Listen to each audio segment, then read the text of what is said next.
Granite County, Montana Territory, August 1887. The summer was dying. You could feel it in the morning air, that first sharp edge that cut through the warmth like a blade through butter. The aspens on the high ridges had begun their slow surrender, their leaves trembling with the first hints of gold. In a few weeks, the mountains would blaze with color. In a few months, they would be shrouded in white. But Cora Tuffrin would not see the colors change that year, not in the way she had imagined. She stood at the edge of the small cemetery on the outskirts of Prospect, a settlement of perhaps 200 souls clinging to existence in the shadow of the Rockies. The wind moved through the dry grass with a sound like whispered secrets. Above her, the sky stretched endless and blue, indifferent to the grief of the small figure in the faded black dress. Two fresh mounds of earth lay before her, two simple wooden crosses, two names carved by a hand that had trembled with the task. Emrys Talfrin, beloved husband and father. Gwyneth Talfrin, beloved wife and mother. The typhus had taken them both within the span of a single week. Her father had gone first, his strong miner's body finally surrendering after 3 days of fever and delirium. Her mother had followed 2 days later, as if she simply could not bear to remain in a world without him. Cora was 16 years old. She was alone, and she was afraid. But she did not cry. She had cried enough in the small cabin where she had watched her parents die, where she had held her mother's hand as the light faded from those kind Welsh eyes.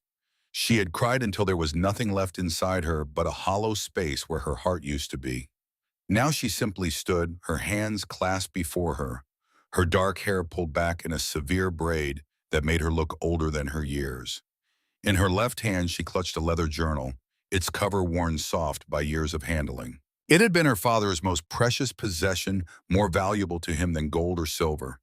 He had pressed it into her hands on the last day of his life, his fever-bright eyes burning with an intensity that frightened her. "Take it," he had whispered, his voice like dry leaves scraping across stone.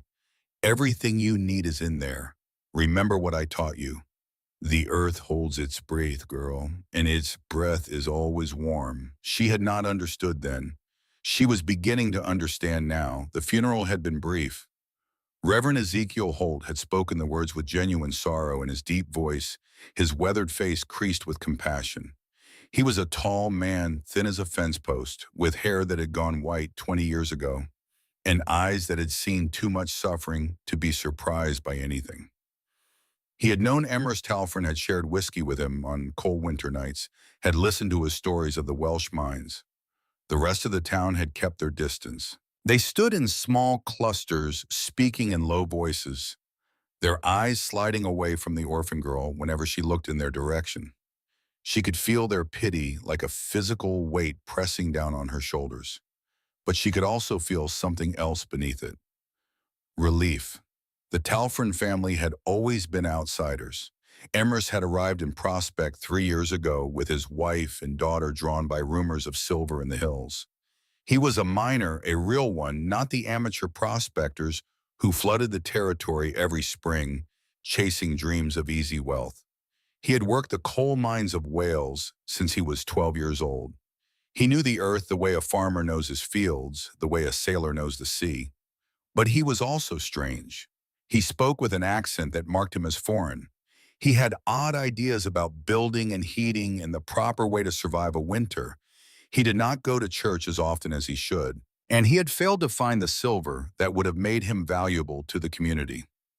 Now he was dead, and his foreign wife with him, and all that remained was this girl, this quiet, dark-haired girl who looked at the world with eyes that saw too much and said too little. What were they supposed to do with her? The crowd began to disperse, the mourners drifting back toward the town in twos and threes.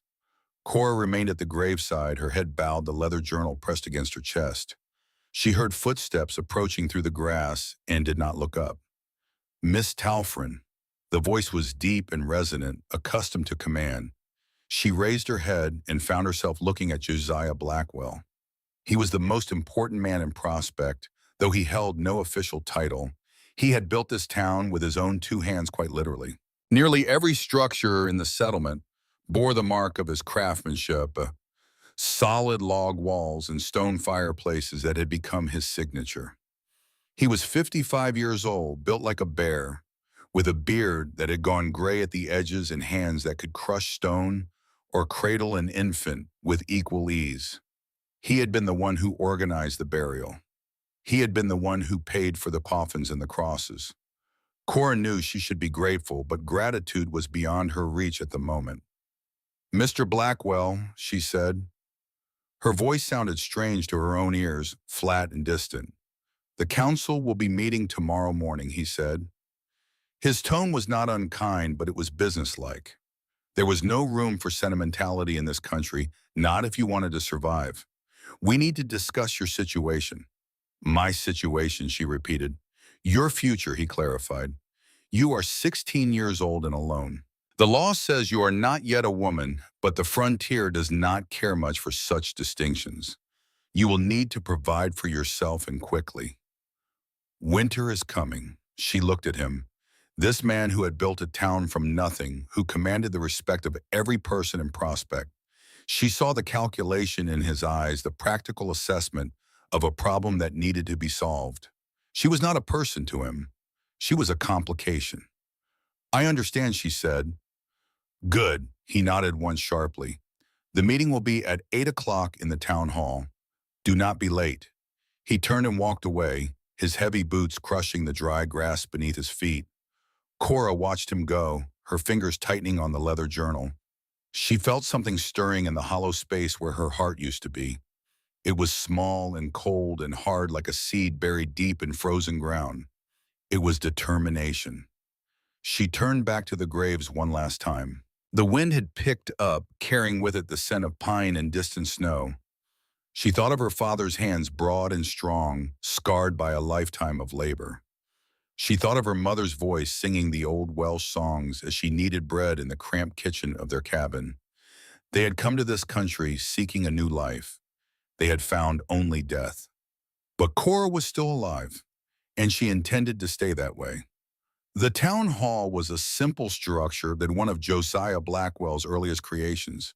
It was built of logs as thick as a man's torso, chinked with clay, and horsehair roofed with wooden shingles that had weathered to a silver gray.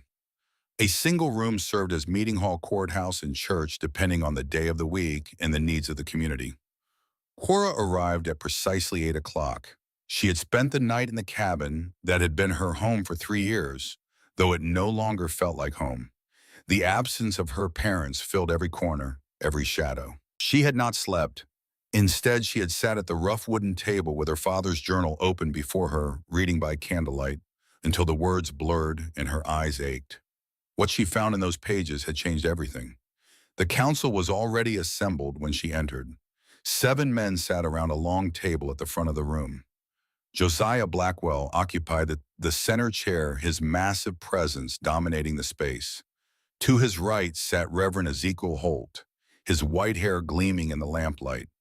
The other 5 were merchants and landowners, men of property, and influence, the unofficial aristocracy of this rough frontier town. They fell silent as she entered their eyes, following her as she walked to the empty chair that had been placed before them. She sat down, her back straight, her hands folded in her lap. The leather journal was tucked beneath her arm. Miss Talfrin, Josiah began. He did not offer condolences. That time had passed. "We have gathered here to determine your future. You are an orphan with no family in this territory, and I understand no family remaining in Wales." "That is correct," she said. "You have no trade, no income, no means of supporting yourself through the coming winter." She said nothing. There was nothing to say. Josiah glanced at the men on either side of him, receiving small nods of confirmation. The decision had already been made, she realized. This meeting was merely a formality. "The council has discussed your situation at length," he continued. "We have considered several options. We could send you east to an orphanage in Helena or Butte. We could arrange for you to work as a domestic servant in one of the households here in Prospect. Or," he paused and something flickered in his eyes. It might have been discomfort. It might have been guilt. Or we could provide you with the means to make your own way. Cora looked at him steadily. What means? There is a parcel of land at the edge of the settlement. It belonged to a prospector who abandoned his claim 2 years ago. It has reverted to the town. We are prepared to deed it to you free and clear, along with a starter allotment of provisions and tools. Her heart quickened despite herself. Land. That was more than she had dared to hope for. With land, she could build. She could plant. She could survive, but she was not naive. Nothing in this world came without a price. What land, she asked. Josiah's jaw tightened almost imperceptibly. The south hillside past the creek. The old Mercer claim. A murmur ran through the men at the table. She saw several of them exchange glances. One of them, a portly merchant named Harwell, actually smiled. She knew the land they were talking about. Everyone in Prospect knew it. It was a steep south-facing slope at the very edge of the settlement, too rocky to farm, too steep to build on, too exposed to serve as grazing land. It was by any reasonable measure worthless. They were giving her a death sentence wrapped in the appearance of charity. She could refuse, of course. She could accept the domestic service position, spending her days scrubbing floors and washing clothes for one of the respectable families of Prospect. It would be a living of a sort, a slow death of the spirit rather than a quick death of the body. Or she could accept the land and prove them all wrong. Her fingers moved to the leather journal tucked beneath her arm. She thought of the pages she had read last night, the careful drawings, the detailed notes. She thought of her father's voice, patient and kind, explaining the principles that had kept him alive in the deep mines of Wales. They build up, her father had said. They raise their walls high and their roofs higher, and they fight the cold with fire and fury. But the cold always wins in the end, girl. It is patient, and it is endless, and it will wear down any wall that man can build. But the earth is different. The earth does not fight the cold. It simply ignores it. Go deep enough and the seasons cease to matter. The temperature stays the same winter and summer year after year. The earth holds its breath, and its breath is always warm. She looked up at Josiah Blackwell, this man who had built his reputation on walls and roofs and fireplaces that devoured cords of wood. He was waiting for her answer, his face carefully neutral. He expected her to refuse. He expected her to cry perhaps, or to beg for mercy. She did neither. I accept, she said. The silence that followed was profound. Even Josiah seemed taken aback, his composure slipping for just a moment before he recovered. You accept, yes. She stood, her hands steady, her voice clear. I accept the land and the tools and the provisions. I will make my own way. Josiah studied her for a long moment, his eyes searching her face for signs of madness or desperation. He found only calm determination. Very well, he said finally. He reached into a leather satchel at his feet and withdrew a folded document. This is the deed. Sign here and the land is yours. She took the pen he offered and signed her name in the space provided. Her handwriting was small and precise, the letters carefully formed. She had been educated by her mother, who had been educated by the village schoolmaster in the valley where she was born. Education was a gift, her mother had always said, the one thing no one could ever take from you. She handed the deed back to Josiah, who examined her signature with a frown. You understand, he said slowly, that this land is challenging. No one has been able to build on it successfully. The slope is too steep, the soil too thin, and winter comes early in the mountains. I understand, she said. You understand, but you accept anyway. Yes. He shook his head, a gesture of resignation rather than denial. Then the matter is settled. The provisions and tools will be delivered to your parents' cabin tomorrow morning. The deed is yours. What you do with it is your own concern. He stood signaling the end of the meeting. The other council members rose as well, already turning to their own affairs. In their minds, the matter of Cora Talfrin had been resolved. They had done their duty. They had offered her a chance, however slim. If she failed, it would not be their fault. Only Reverend Ezekiel Holt remained seated, his pale eyes fixed on the girl before him. He had known her father had listened to his strange ideas about the earth and its secrets. He had seen the journal that Emrys carried everywhere, had caught glimpses of the drawings inside. "Miss Talfrin," he said quietly. She turned to face him. "Your father was a remarkable man. He understood things that most people never consider. I do not know what you are planning, but I suspect it is not what these men imagine." She looked at him for a long moment, weighing her response. Then she reached beneath her arm and drew out the leather journal. She opened it to a page near the middle, holding it up so he could see. It was a drawing, a detailed, carefully rendered sketch of a dwelling unlike anything in Prospect. It was not a cabin, not a house in any conventional sense. It was a burrow, a structure built into a hillside rather than upon it, with a sloping roof of earth and grass, a wall of glass facing south, and a small chimney protruding from the soil like a thin finger pointing at the sky. "My father called it an earth-sheltered home," she said. "He designed it for this climate, for these conditions. He had been planning to build one for our family when he fell ill." The Reverend studied the drawing with growing interest. He saw the notes in the margins, the calculations and measurements, the references to thermal mass and solar angles that meant nothing to him, but clearly meant something to the man who had written them. "This is what you intend to build on that hillside?" Yes, he looked at her, this slight girl with her dark hair and her father's eyes. He saw the determination in her face, the same quiet intensity that had marked Emrys Talfrin. "It will not be easy," he said. "No," she agreed. "It will not be easy. They will mock you. They already do." He nodded slowly, a smile touching the corners of his weathered mouth. "Then I wish you well, Miss Talfrin. And if there is anything I can do to help, pray for me," she said simply. "Pray for snow that comes late and spring that comes early." "I will do that," he said, "and perhaps a bit more besides."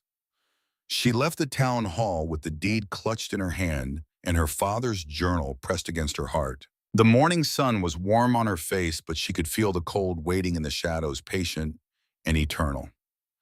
She had perhaps 2 months before the first hard frost, 2 months to build a shelter that would keep her alive through a Montana winter, 2 months to prove that her father's knowledge was more than the ravings of a foreign eccentric. She walked through the town without looking left or right, ignoring the curious stares and whispered comments that followed her like a wake. She passed the general store where she had bought flour and sugar with her mother just a month ago. She passed the blacksmith's forge where her father had repaired his tools. She passed the small cabin where she had spent 3 years of her life, where her parents had dreamed their modest dreams of silver and success. She did not stop. She kept walking past the last buildings of the settlement, past the creek that marked the unofficial boundary of civilized Prospect. She walked until she reached the base of the south hillside, the worthless land that was now her only hope of survival. She stood there for a long time, looking up at the slope that rose before her. It was steep, yes, scarred with granite outcroppings and covered with stubborn bunch grass that had turned yellow in the late summer heat. The wind moved across it in waves, bending the grass in rippling patterns. From below, it looked like nothing more than a barren piece of earth, useless for any practical purpose. But Cora did not see what others saw. She saw a blanket. She saw millions of tons of earth and rock piled high by the slow work of geological time. She saw insulation beyond anything that human hands could create, a thermal mass so vast that no winter cold could penetrate to its heart. She saw a shield against the wind, a fortress against the freeze, a partner in survival rather than an obstacle to overcome. Her father had seen the same thing. He had walked this hillside months ago when he first arrived in Prospect. He had studied the angle of the slope, the orientation to the sun, the composition of the soil. He had made notes and drawings, calculating and planning, preparing for the day when he would build his earth-sheltered home. That day had never come for him, but it would come for his daughter. She opened the journal and found the page she was looking for. It was a map hand-drawn with her father's careful precision. It showed the hillside in detail, with contour lines indicating the slope and shading marking the different types of soil. A single spot was circled in red ink about halfway up the slope, where the grade lessened slightly before steepening again. This was the place. This was where she would build. She began to climb her worn boots, slipping on the loose soil. The sun was hot on her back, and sweat soon dampened her dress beneath the arms and along the spine. She did not notice. Her attention was focused entirely on the ground beneath her feet, on the texture of the soil and the placement of the rocks. She reached the circled spot and stopped. It was a natural depression in the slope, a gentle hollow where the earth seemed to curve inward on itself. The grass was thicker here, greener fed by moisture that collected in the slight bowl. The exposure was perfect due south with an unobstructed view of the sky from horizon to horizon. She knelt and pressed her hand against the earth. It was warm from the sun, but beneath the surface, just a few inches down, she could feel a different kind of warmth. Stable, constant, the breath of the earth itself. "This is the place," she said aloud. Her voice sounded small in the vast silence of the hillside, but it was steady. "This is where I will live." She sat down in the grass and opened her father's journal again. She turned past the map to the pages that followed the detailed plans for the earth-sheltered dwelling, the step-by-step instructions for construction, the explanations of principles that she only partially understood. The first rule of earth-sheltered construction her father had written in his neat, cramped hand is to work with the earth rather than against it. You are not building a house on the land. You are building a house in the land. The distinction is crucial. She read on her lips, moving silently as she absorbed the information. She read about excavation techniques, about retaining walls and drainage, about the importance of proper waterproofing. She read about thermal mass and R values, about passive solar heating and the angle of the winter sun. She read until the light began to fade and the shadows lengthened across the hillside. Then she closed the journal and looked out over the valley below. She could see the town of Prospect in the distance, the log buildings catching the last rays of the setting sun. Smoke rose from chimneys as families prepared their evening meals. Lanterns began to glow in windows as darkness crept across the land. Down there in those solid log cabins, people were settling in for the night. They would eat their suppers and tell their stories and go to sleep in their warm beds, secure in the knowledge that their walls would protect them from whatever the world might bring. They thought she was going to die. They had given her this worthless land, expecting her to fail to freeze to become another sad statistic in the harsh calculus of frontier survival.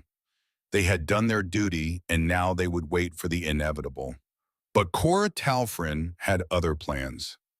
She stood and began the walk back down the hillside.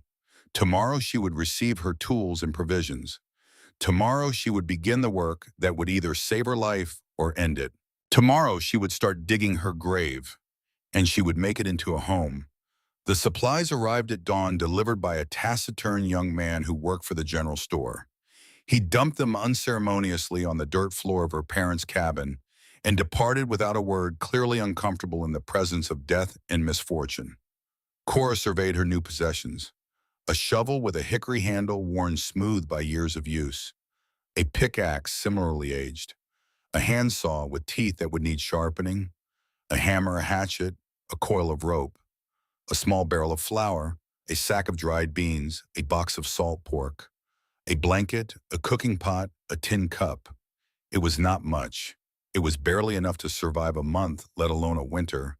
But it was what she had, and she would make it work. She ate a quick breakfast of cold biscuits and weak tea, then gathered her tools and set out for the hillside. The morning was cool, the sky a pale blue, washed clean by the night. Dew sparkled on the grass and the air smelled of pine and possibility. She reached her chosen spot as the sun cleared the eastern peaks, flooding the slope with golden light. She set down her tools and stood for a moment, feeling the warmth on her face, watching the shadows retreat before the advancing day.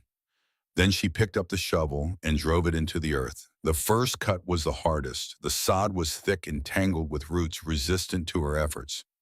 She had to jump on the blade with both feet to force it through, then lever it back with all her strength to break the first chunk free. Sweat broke out on her forehead almost immediately.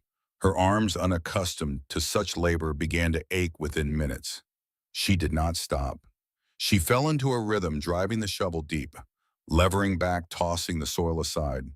When the shovel proved inadequate, she switched to the pickaxe, breaking through the tougher layers of clay and rock. The sound of metal on stone rang across the hillside, a steady percussion that seemed to echo off the mountains in the distance. By noon, she had excavated a hole perhaps 3 feet deep and 6 feet across. It was pitifully small, barely a dent in the massive slope, but it was a beginning. She sat on the edge of her excavation and ate a lunch of dried beans and hardtack, washing it down with water from the creek below. A movement at the edge of her vision caught her attention.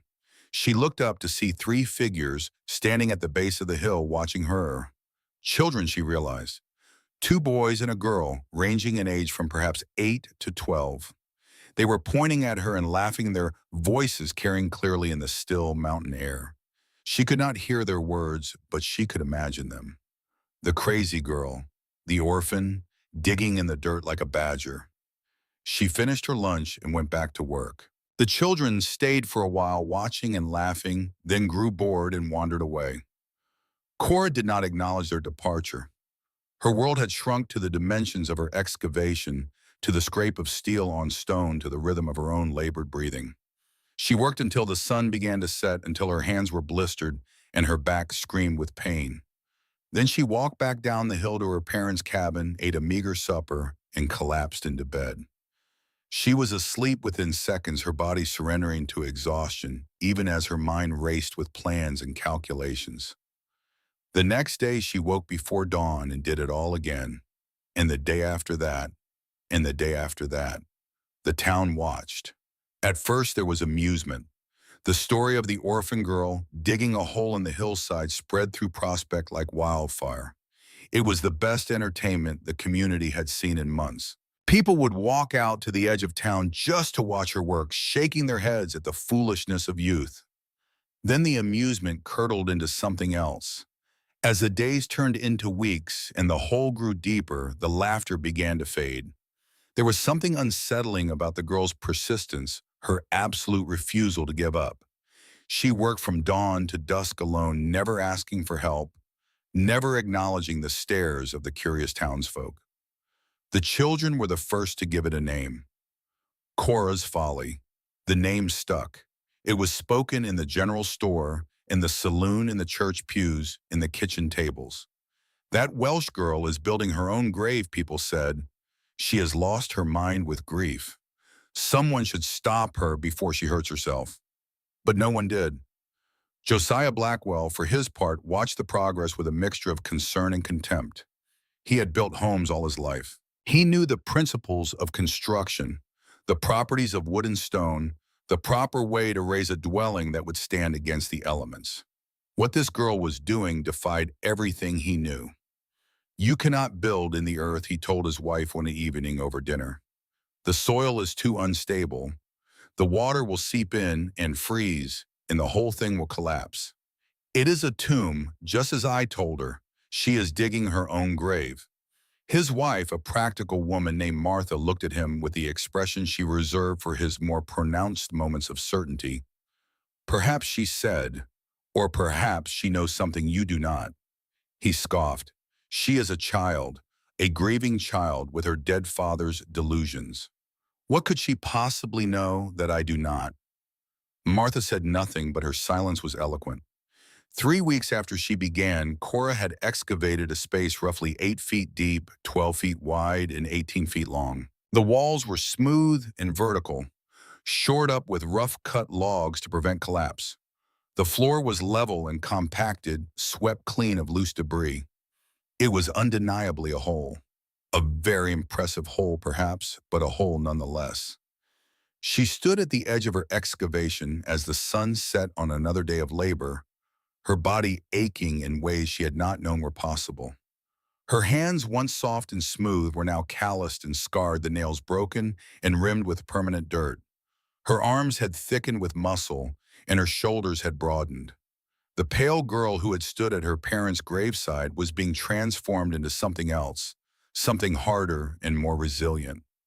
She looked down at her work and allowed herself a small smile. The hole was ready. Now came the real construction. She heard footsteps behind her and turned. A figure was climbing the hillside silhouetted against the fading light. She recognized the gait before she could make out the features, the heavy, deliberate stride of a man accustomed to commanding respect. Josiah Blackwell. She waited as he approached, her hands resting easily at her sides. She was no longer afraid of him, no longer intimidated by his size or his reputation. She had earned the right to stand on this ground, paid for it with blood and sweat and pain. He stopped at the edge of the excavation and looked down. His face was unreadable in the twilight, but she could sense his disapproval like a physical presence. "What is this, girl?" he asked. His voice was not unkind, but it carried the weight of his certainty. "This is not a home. This is a hole, a tomb." "It will be warm," she said. Her voice was calm, almost matter of fact. The fever of her early grief had burned away, leaving only a cool determination. Josiah shook his head. "Warm." He repeated the word as if it were a joke. "It will be damp. It will be dark. The first heavy rain will turn this into a mud pit. The frost heave will collapse your walls. This is unnatural." He gestured down toward the town, toward the neat rows of log cabins with their stone chimneys and shingled roofs. A proper home is built of wood on a stone foundation with a good roof to shed the snow. It stands in the sun and faces the wind. It does not hide from it. Cora looked at him for a long moment. She thought of her father, of the stories he had told her by the fire on winter nights. She thought of the deep mines of Wales where the temperature never changed, where men worked in their shirt sleeves 1,000 feet below the frozen surface. "The earth holds its breath, Mr. Blackwell," she said quietly. "I just plan to share the warmth." He stared at her, searching her face for some sign of madness or foolishness he could understand. He found only that same unsettling calm, that same quiet certainty that had unnerved him at the council meeting. "This is your folly, girl," he said at last. His tone was final, a washing of hands. "Do not expect the town to dig you out when it comes down on your head." He turned and walked away, his heavy boots crushing the dry grass. She watched him go, this man who had built a town, who commanded the respect of every person in Prospect. He was not wrong, she knew. Not in his world. But she was not building in his world. She was building in a much older one. That night she sat at the small table in her parents' cabin with the journal open before her. The pages were illuminated by the flickering light of a single candle, casting dancing shadows on the walls. She turned to a page near the back of the journal, one she had read many times before. It was not a drawing or a diagram, but a letter. A letter her father had written but never sent, addressed to no one and everyone. "If you are reading this," the letter began, "then I am gone. Perhaps the fever took me, or the cold, or simply the weight of years. It does not matter. What matters is that you have found this journal and that you understand what it contains. I was a miner for 30 years. I went into the earth as a boy of 12 and did not come out until I was a man of 42. In those 30 years, I learned things that most people never consider. I learned that the surface world is a harsh and unforgiving place subject to the whims of weather and season. But below the surface, in the deep places of the earth, there is a different world, a stable world, a warm world. The earth holds its breath, you see. It does not inhale the cold of winter or exhale the heat of summer. It simply holds constant and unchanging a steady temperature that varies by no more than a few degrees from year to year. In Wales, in the deep mines, that temperature was around 50 degrees. In Montana, I suspect it is similar. Most people fight the cold. They build their walls high and their fires hot, and they spend all winter feeding the flames that keep them alive. They are fighting a war they cannot win. The cold is patient and endless. It will wear down any wall that man can build. But the earth does not fight. It simply endures. And if you can learn to work with the earth rather than against it, you can endure as well. I have included in this journal everything I know about earth-sheltered construction. I have included diagrams and calculations, instructions and warnings. I have tried to put down in words and pictures the knowledge that was passed to me by my father and his father before him, going back generations into the misty history of our people. This knowledge is not mine.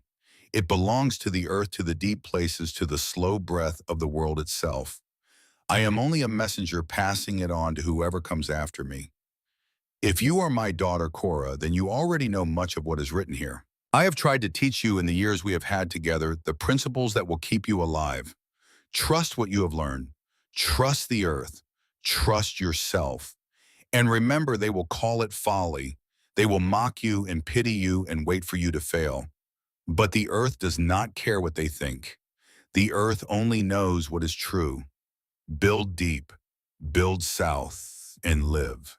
Your father, Emerus Talfrin. Cora closed the journal and pressed her hand against its worn leather cover.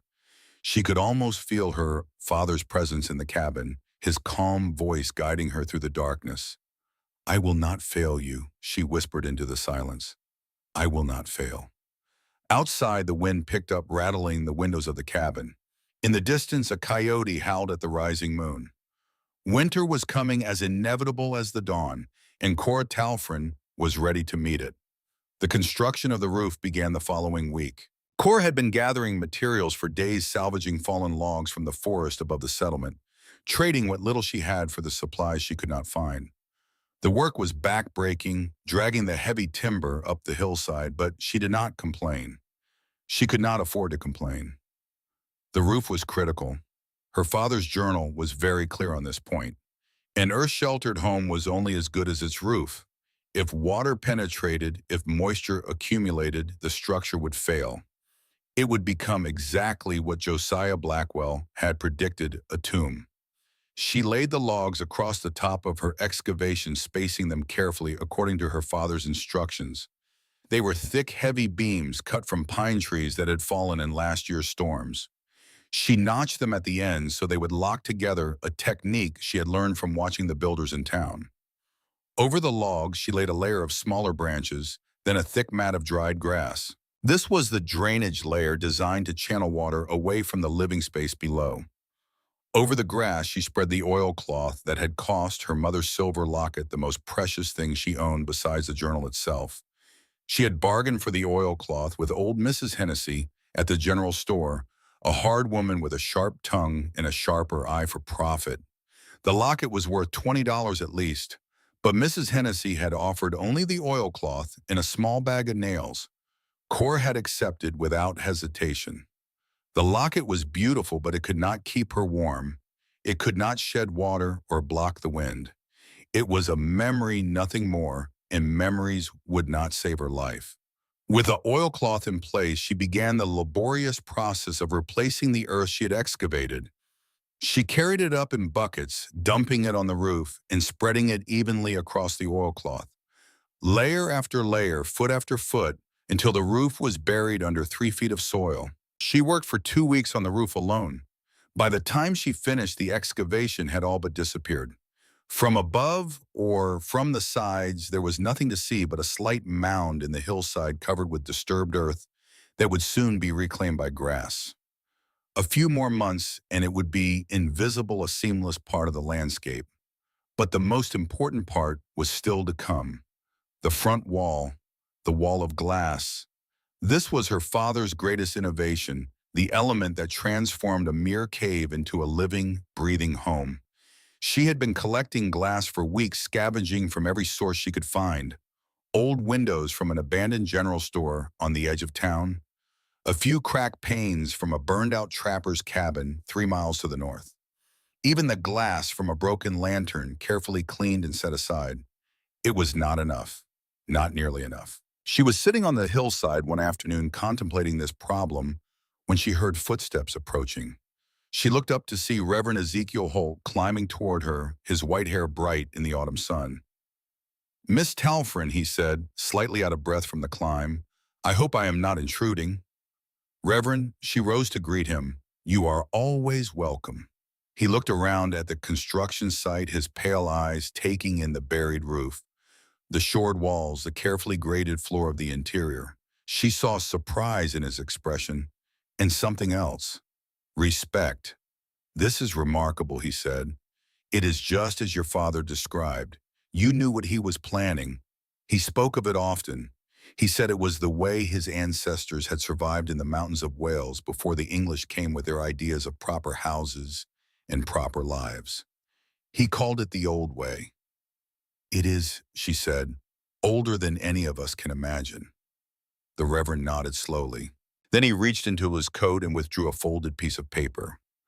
"I have been making inquiries," he said, "on your behalf. There is a man in Butte who deals in salvage. Broken windows, damaged doors, that sort of thing. He has a shipment of glass that was damaged in transport, cracked, but still serviceable. He is willing to sell it cheap if someone is willing to come and collect it." Cora stared at the paper. She could not afford a trip to Butte. She could not afford to be away from her construction for even a single day. And yet, without more glass, her father's design could not be completed. "How cheap?" she asked. The Reverend smiled. "Very cheap. So cheap, in fact, that I have already paid for it. Consider it a gift from the parish poor fund." She looked at him, this old man who had been her father's friend, who had offered to pray for her on the day she accepted the deed. She felt something loosen in her chest, something she had kept tightly locked since the day of the funeral. "Why?" she asked. "Why are you helping me?" "Because your father was a good man," he said simply, "and because I believe in what you are doing. I have lived in this country for 30 years, Miss Talfrin. I have seen more people die of cold than I can count. If there is a better way to survive without burning through a forest of firewood every winter, then it deserves a chance." He pressed the paper into her hand. "The glass will be delivered next week. I have arranged for the freight. All you need to do is be ready to receive it." She looked at the paper, at the neat handwriting listing quantities and dimensions. It was more glass than she had dared to hope for, enough to complete the facade, enough to make her father's design a reality. "Thank you," she said. The words felt inadequate, but they were all she had. "Do not thank me," the Reverend said. "Build your house. Survive the winter. That will be thanks enough." He turned and began to make his way back down the hillside. Halfway down, he paused and looked back. "They are calling it Cora's Folly, you know. The whole town." She nodded. "I know." "Prove them wrong," he said, and then he was gone, his white hair disappearing below the curve of the hill. Cora looked down at the paper in her hand, then up at the buried roof of her home. The sun was setting, painting the sky in shades of orange and gold. In the distance, the mountains rose like sleeping giants, their peaks already dusted with the first snow of the season. Winter was coming, the town was watching, and Cora Talfrin was about to prove them all wrong. The glass arrived on a gray October morning, loaded on a wagon pulled by two tired horses. The driver was a gruff man named Patterson, who hauled freight between Butte and the smaller settlements. He looked at the hillside with undisguised skepticism as Cora directed him where to unload. "You sure about this, girl?" he asked. "This looks like a hole in the ground." "It will be warm," she said. It was becoming her standard response. Patterson shrugged and began unloading the crates. Warm or not, it was no concern of his. The glass was everything the Reverend had promised. Cracked, yes, but still serviceable. She spent the next 2 weeks piecing it together like a puzzle, cutting and fitting, sealing the joints with a mixture of pine pitch and lard that her father's journal recommended. The facade took shape slowly. It was not a vertical wall, as one might expect, but a sloping surface that angled back into the hillside. The angle was precise, calculated, according to her father's notes, to be nearly perpendicular to the winter sun. In December, when the sun hung low on the southern horizon, its rays would strike the glass at almost exactly 90 degrees, maximizing the amount of light and heat that penetrated into the living space.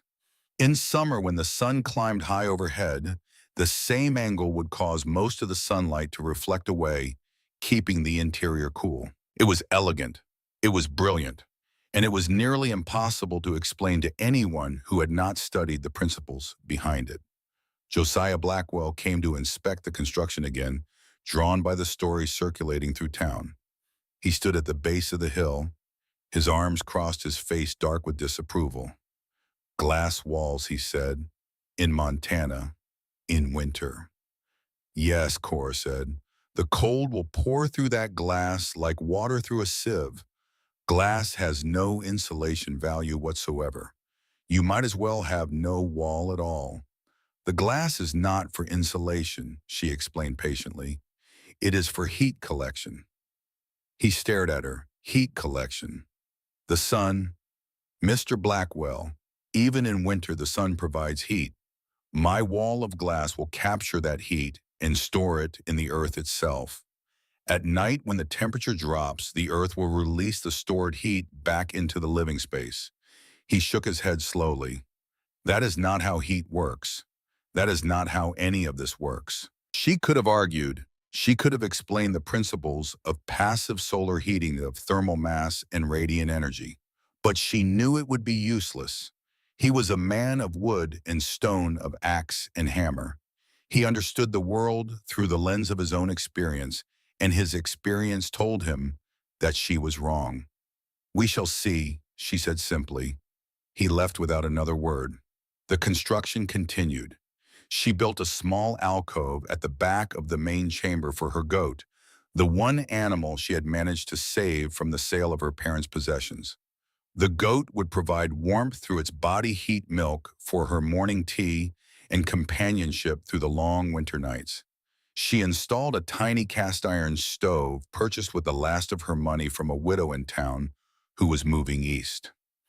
It was small, barely large enough to heat a pot of water, but it was efficient. Unlike the massive stone fireplaces in the town's cabins, which sent 90% of their heat straight up the chimney, her small stove would radiate heat in all directions. Every bit of warmth would contribute to the thermal mass of the earth around her. The final element was the ventilation system. This was the part that worried her the most, the part that could make the difference between a living space and a death trap. An unventilated underground structure would quickly become uninhabitable. The air would grow stale, the moisture would accumulate, and mold would spread across every surface. But a simple hole in the roof would create a powerful draft, sucking all the precious warm air out into the cold. Her father's solution was elegant. Near the floor at the front of the house, hidden in the berm that surrounded the entrance, she installed a narrow pipe that ran underground for nearly 20 feet before surfacing. This was the fresh air intake. At the highest point in the back of the dwelling, she carved a small ventilation shaft straight up to the surface. The result was a slow, constant convective loop. Warm air would rise naturally and exit through the rear vent. This would create a slight negative pressure, drawing fresh cold air in through the front pipe. But crucially, as this frigid air traveled through 20 feet of buried pipe, it would be pre-warmed by the surrounding earth.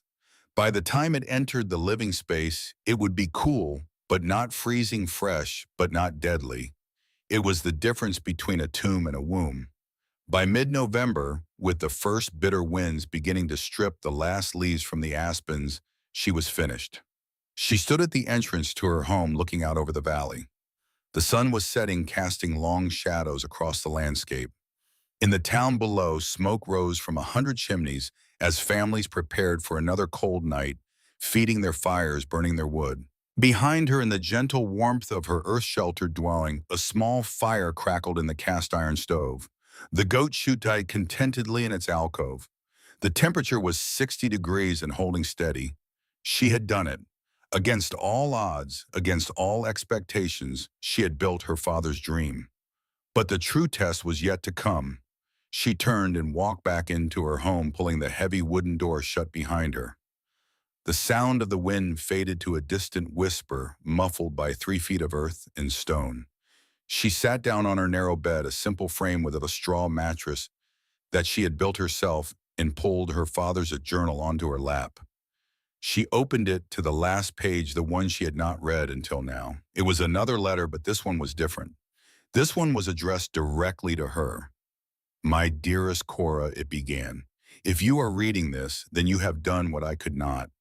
You have built the earth-sheltered home that I dreamed of for so many years. You have taken my knowledge and made it real. I am Proud of you, more proud than words can express. You have faced hardship and mockery, doubt and despair, and you have not faltered. You have the strength of the mountains in you, the patience of the earth itself. The winter will be hard. There will be days when you question your choices, when the cold seems endless and the darkness absolute. But remember, the earth holds its breath. It has held its breath for millions of years, and it will hold it for millions more. You are part of that breath now. You are held by the earth, protected by it, warmed by it. They will call it folly. Let them. When the spring comes, when the snow melts and the flowers bloom, you will still be here. And they will know that you were right. I love you, my daughter. I have always loved you, and I will love you forever, even beyond the grave. Carry my knowledge forward.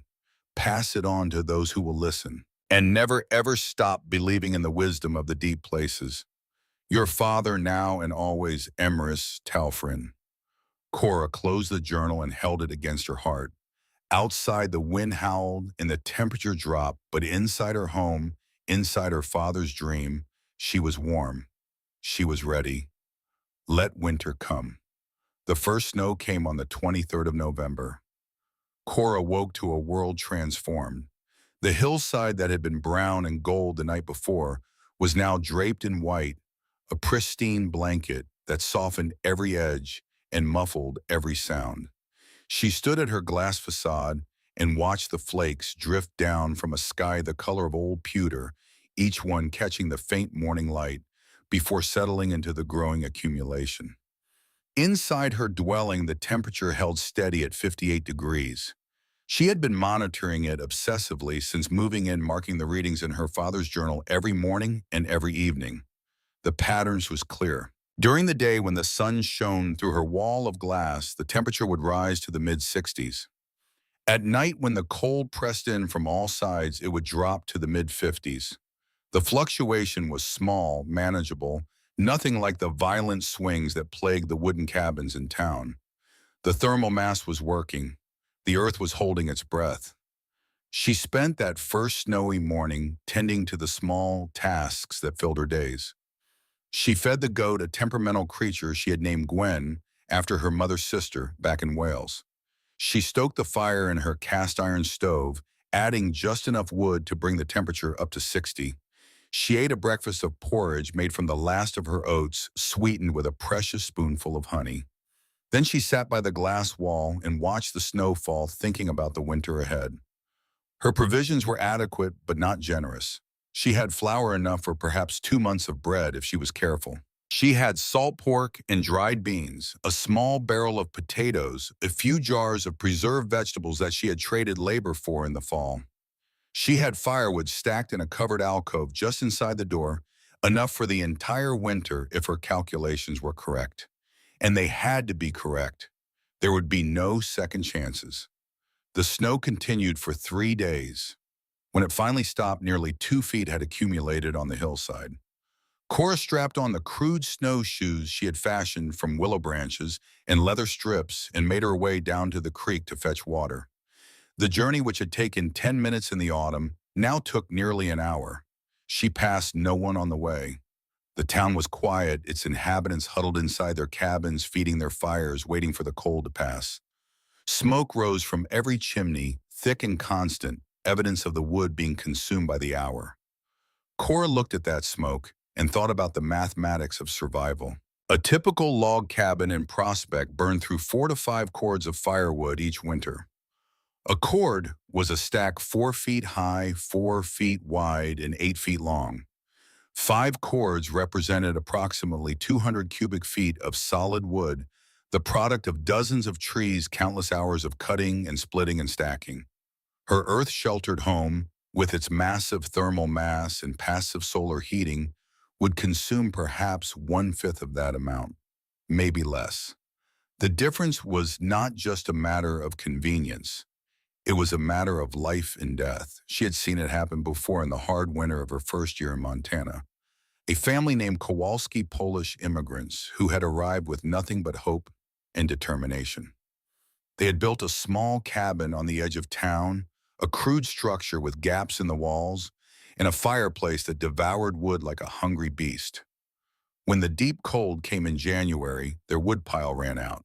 The father had gone into the forest to cut more, and a falling tree had crushed his leg. By the time help arrived 2 days later, the entire family had frozen to death. 5 people, a father, a mother, 3 children, gone because they could not feed the fire. Cora thought about the Kowalskis as she hauled her bucket of water back up the hillside. She thought about them as she settled into her warm dwelling, as she removed her wet clothes and hung them by the stove to dry. She thought about them as she sat by the glass wall and watched the sun set over the mountains, painting the snow in shades of pink and gold. She would not share their fate. She had built something different, something better. She had listened to her father's wisdom and trusted in the breath of the earth. But winter was only beginning. The true test was still to come. December arrived with a cold snap that sent the temperature plummeting to 10 below zero. The creek froze solid, forcing Cora to melt snow for water. The wind howled across the hillside, driving fine powder through every crack and crevice it could find. Inside her dwelling, the temperature dropped to 52 degrees. She added wood to the stove, bringing it back up to 58. The fire consumed perhaps 2 small logs, barely enough to fill a single hand. In the cabins below, she knew the fireplaces were roaring, devouring armloads of wood every few hours. She began to establish a routine. Each morning she would wake before dawn and check the temperature. She would feed Gwen milker and strain the milk into a clean jar. She would eat breakfast, usually porridge or biscuits with a small amount of salt pork. Then she would spend the daylight hours reading, mending, or performing the small tasks necessary to maintain her home. In the evening, she would sit by the glass wall and watch the stars appear one by one in the darkening sky. She would think about her parents, about the life they had dreamed of, and the death that had claimed them. She would read from her father's journal, studying his drawings and notes, committing every detail to memory. And she would wait. The townsfolk had largely forgotten about her. She was a curiosity, a cautionary tale, the crazy girl who had dug herself a grave in the hillside. Some believed she was already dead, frozen in her folly, her body waiting to be discovered when the spring thaw came. Others assumed she had quietly abandoned her project and fled east to find work as a domestic. Only Reverend Ezekiel Holt kept track of her existence. He visited once in early December, trudging up the snow-covered hillside with a sack of supplies over his shoulder. She met him at the door of her dwelling, and his eyes widened at the warmth that flowed out to greet him. "Good Lord," he said, "it must be 60 degrees in there." 58, she corrected. "It drops a bit at night." He stepped inside at her invitation, looking around at the compact space with undisguised amazement. The walls were smooth and solid, the ceiling low but not oppressive. The air was fresh and clean, with none of the mustiness he had expected from an underground space. The only light came from the glass facade, but it was enough to illuminate every corner. "This is remarkable," he said. "It is warm without a fire." "The stove helps," she said, "but most of the heat comes from the earth itself and from the sun." She explained the principles to him using the same words her father had used with her so many times before. She showed him how the low winter sun streamed through the angled glass, striking the earthen floor and walls. She explained how the thermal mass absorbed this energy during the day and released it at night, maintaining a stable temperature regardless of the conditions outside. The Reverend listened in silence, his weathered face thoughtful. "Your father was a remarkable man," he said when she finished, "and you are a remarkable young woman. I only wish more people could see what you have accomplished here." "They will," she said, "when spring comes, when I am still alive." He left her with the supplies he had brought: flour, sugar, a small sack of coffee beans, a jar of preserved peaches. She thanked him with more warmth than she usually allowed herself to show. He was the only connection she had to the world below, the only person who believed in what she was doing. After he left, she sat by the glass wall and ate one of the peaches, savoring the sweetness on her tongue. It was a small luxury, a reminder that the world contained more than cold and darkness and the endless struggle to survive. She would remember that sweetness in the weeks to come. Christmas came and went without ceremony.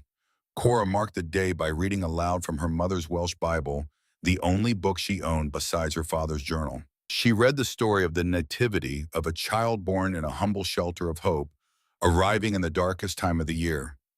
She thought about her mother who had loved Christmas more than any other holiday. She thought about the traditions they had observed in Wales, the candles in the windows, the carolers going door to door, the plum pudding that her grandmother had made every year. She thought about the last Christmas they had spent together in the cramped cabin in Prospect, with a small tree that her father had cut from the forest and decorated with strings of dried berries. She did not cry. She had no tears left for the past. But she allowed herself a moment of grief, a brief acknowledgement of all that she had lost. Then she added another log to the stove and continued with her day. The cold deepened as January arrived. The temperature dropped to 20 below, then 30 below, then 40 below. The sky turned a pale, washed-out blue and the sun seemed to give off light but no warmth. The mountains disappeared behind a haze of ice crystals that hung in the air like frozen breath. In Prospect, the situation grew desperate. The wood piles that had seemed so ample in the fall were dwindling rapidly. Families who had planned for a normal winter found themselves running short, forced to ration their fires to huddle together in single rooms, while the rest of their cabins froze solid. The general store ran out of firewood, then out of kerosene, then out of almost everything else. Josiah Blackwell, master builder of Prospect, watched his own carefully stacked wood pile shrink day by day. He had cut more wood than any other man in town, had prepared more thoroughly than anyone else. But even his preparations were proving inadequate. The cold was relentless. It seeped through every wall, every window, every tiny gap in the construction. His grand stone fireplace, which could have roasted an ox, consumed wood at an alarming rate. The heat it produced seemed to vanish almost as soon as it appeared, sucked away by the hungry cold that pressed in from all sides. He thought about the girl on the hillside, the crazy girl with her father's delusions and her wall of glass. He thought about the warmth that had greeted him when he visited her construction site in the fall, the gentle heat that seemed to radiate from the very walls. Impossible, he told himself. Glass walls and dirt floors. It was madness. But as January dragged on and the cold refused to relent, he found himself thinking about her more and more. Cora, for her part, was barely aware of the suffering below. Her world had contracted to the dimensions of her dwelling, to the rhythm of her daily routine, to the slow passage of hours marked by the movement of the sun across her glass wall. The temperature inside held steady at 54 degrees. She had reduced her fire to a bare minimum, burning only enough wood to cook her meals and take the edge off the deepest cold. The thermal mass did the rest, that massive battery of earth and stone that absorbed heat during the day and released it through the night. She discovered something remarkable during those long January weeks. The earth beneath her feet, the walls around her, the ceiling above her head, all of it maintained a steady temperature of approximately 52 degrees. This was the natural temperature of the deep earth, the constant breath that her father had spoken of so often. Her little stove, with its modest fire, only needed to raise the temperature by a few degrees to make the space comfortable. It was the difference between warming a room from 52 degrees to 60 degrees and warming a room from 40 below zero to 60 degrees. The former required almost nothing. The latter required a constant roaring fire that consumed wood faster than a man could cut it. She understood now with perfect clarity why her father had called the log cabins of the frontier a war against nature. They were fortresses, yes, but fortresses under constant siege. The cold attacked them from every side, pouring through the walls, streaming through the windows, flooding up from the boatswain ground below. No amount of fire could hold it at bay forever. But her home was not a fortress, it was a partnership. She had not built walls to keep the cold out. She had built a space that existed below the cold beneath its reach, in the warm and stable breath of the earth itself. The difference was everything. On the 12th of January, the world ended. Cora woke that morning to a strange stillness. The usual sounds of the winter, the whisper of wind, the creak of settling earth, the distant howl of coyotes, all of it had vanished. The silence was so profound that she could hear her own heartbeat, could hear the soft breathing of Gwen in her alcove. She rose and went to the glass wall. The sky was a milky white, opaque and featureless. There was no sun, no horizon, no distinction between earth and sky. The world had been erased, replaced by a blank canvas of nothingness. She felt a chill that had nothing to do with temperature. Something was coming. She spent the morning preparing. She brought extra wood inside, stacking it in every available corner. She filled every pot and pan with water from her stored supply. She made sure Gwen had plenty of hay and that her own provisions were organized and accessible. Then she waited. The storm arrived at noon. It did not come gradually as most storms do. It came all at once like a door slamming shut. One moment the world was silent and still. The next it was screaming. The wind hit the hillside with a force that shook the very earth. Even buried under 3 feet of soil, Cora could feel the impact, a shuddering vibration that ran through the floor and walls. The temperature in her dwelling dropped by 2 degrees in the first hour, then another degree in the second. She added wood to the stove and watched the fire grow. The flames seemed inadequate against the fury that raged outside, a small, bright thing in a world gone dark and cold. Through the glass wall, she could see nothing but white. The snow was not falling. It was flying, driven horizontally by winds that must have exceeded 60 miles per hour. The sound was like nothing she had ever heard, a constant roar that seemed to come from everywhere at once. She thought about the town below, about the log cabins and their stone fireplaces, about the families huddled inside wondering if their walls would hold. She thought about Reverend Holt, who had been so kind to her. She thought about Josiah Blackwell, who had called her home a tomb. She wondered if any of them would survive. The storm raged for 3 days. Cora lost track of time. The glass wall was buried under drifts that climbed higher and higher, blocking out all light. She lived by candlelight, moving through her small space like a ghost tending the fire, feeding the goat, eating meals she could not taste. The temperature inside dropped to 50 degrees, then 48, then 46. She added more wood burning through her reserves faster than she had planned. But even at her current rate, she had enough to last another 2 months. More than enough. On the third night, the wind stopped. The silence that followed was so absolute that Cora thought she had gone deaf. She sat by the dead glass wall, her candle flickering in the still air, listening to nothing at all. Then she heard a new sound, a soft, rhythmic padding like gentle applause. It took her a moment to recognize it. Snow, settling on the buried roof. The soft weight of a world transformed. She slept that night for the first time in 3 days, a deep and dreamless sleep that left her feeling strangely refreshed. When she woke, she knew what she had to do. The glass facade was buried under 4 feet of snow. She had to dig her way out. It took her most of the morning, working with a shovel in a space barely wide enough to swing it. The snow was light and powdery, easy to move, but seemingly endless. For every shovelful she removed, another seemed to take its place. Finally, she broke through. Sunlight flooded into the tunnel she had carved, blinding her with its intensity. She squinted against the glare and pushed forward, emerging into a world she barely recognized. The hillside was gone.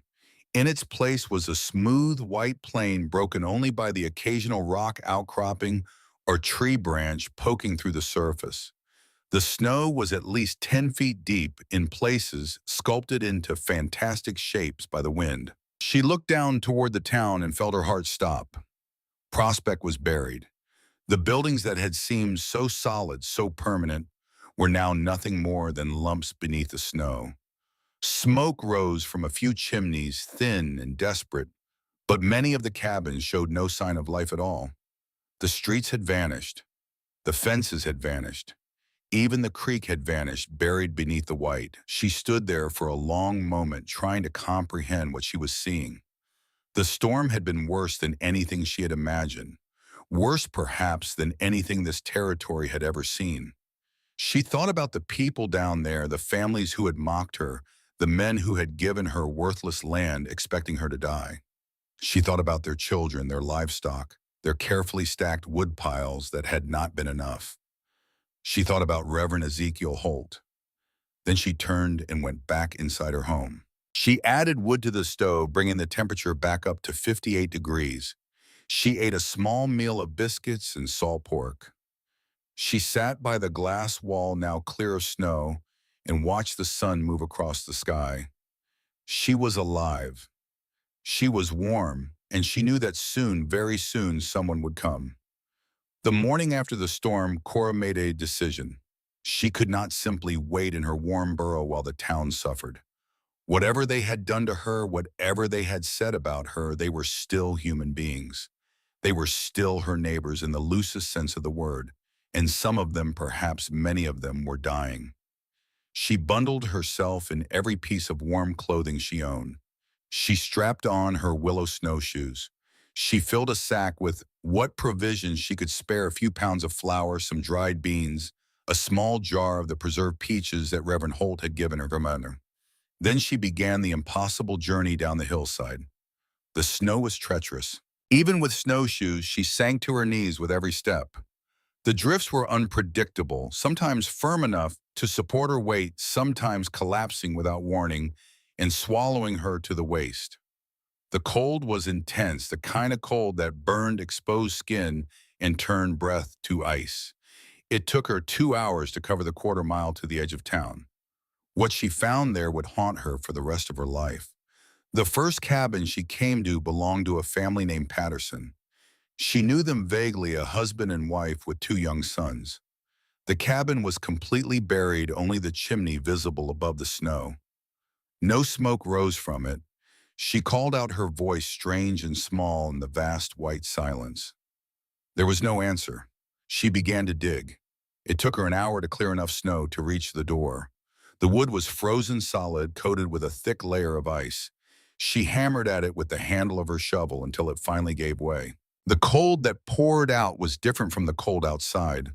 It was the cold of death, of stillness, of bodies that would never move again. She found them in the main room, huddled together near the fireplace. The father, the mother, and the 2 boys. They had burned everything that would burn: the furniture, the floorboards, even the books that had sat on a small shelf by the window. In the end, it had not been enough. They had frozen to death less than 100 yards from where she stood in her warm, earth-sheltered home. Cora backed out of the cabin slowly. She did not cry. She did not scream. She simply stood in the snow, her breath misting in the frigid air, and tried to understand a world where such things could happen. Then she moved on to the next cabin. The story was the same again and again. Some cabins had survivors' families who had managed to keep their fires burning through the storm, but many did not. Many had run out of wood or had been unable to generate enough heat to overcome the brutal cold.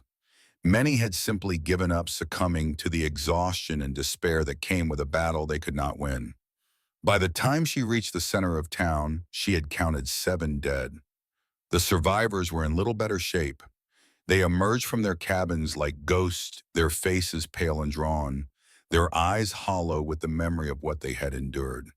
They looked at Cora as if they did not recognize her, as if she were an apparition from another world. And in a sense, she was. The girl from the hillside. The crazy girl with her glass walls and her dirt floors. The one they had called Folly. She was the only one in Prospect who did not look like she had just walked through hell. Reverend Ezekiel Holt was alive. She found him in the church, which had served as a makeshift shelter for several families whose cabins had been destroyed by the storm. He was thin and haggard, his white hair matted with dirt and sweat, but his eyes still held that spark of kindness that she had come to rely on. "Miss Telfrin," he said, his voice barely above a whisper.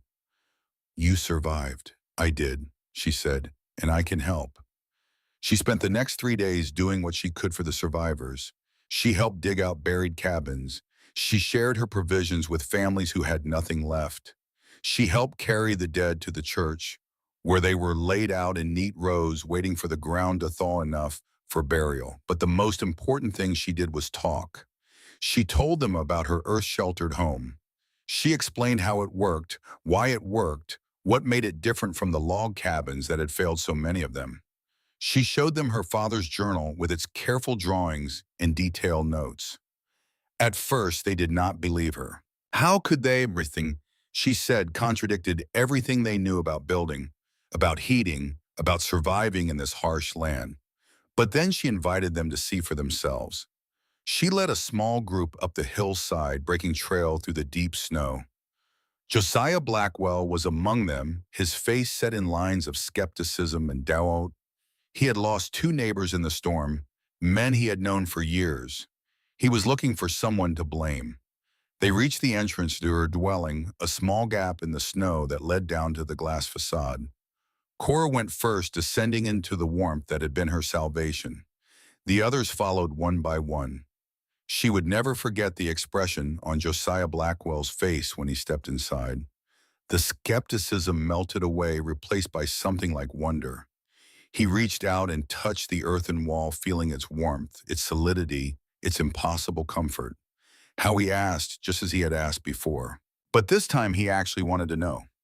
She told him everything. She explained the thermal mass, the passive solar heating, and the ventilation system that kept the air fresh without losing heat. She showed him the journal, walked him through the calculations, answered every question he could think to ask. He listened in silence, his massive hands hanging at his sides. When she finished, he stood for a long moment, staring at the glass wall through which the winter sun was streaming. "I have been building houses for 30 years, he said finally. "I thought I knew everything there was to know about keeping people warm. But I knew nothing, nothing at all." He turned to face her, this girl he had dismissed, this orphan he had pitied. "Will you teach me?" he asked. "Will you teach us all?" Cora looked at him, at this man who had given her worthless land, expecting her to die. She saw the pride in his eyes, the humility it had cost him to ask. She saw a man who had been broken by the storm, who had watched his certainties crumble like the ashes of a spent fire. She thought about the Patterson family frozen in their cabin. She thought about all the others who had died because they did not know what she knew, because no one had taught them the wisdom of the deep places. She thought about her father, who had wanted nothing more than to share his knowledge with anyone who would listen. "Yes," she said, "I will teach you." The rebuilding began as soon as the snow started to melt. Josiah Blackwell threw himself into the work with the same energy he had once devoted to his log cabins. But now his approach was different. He was not building fortresses against the cold.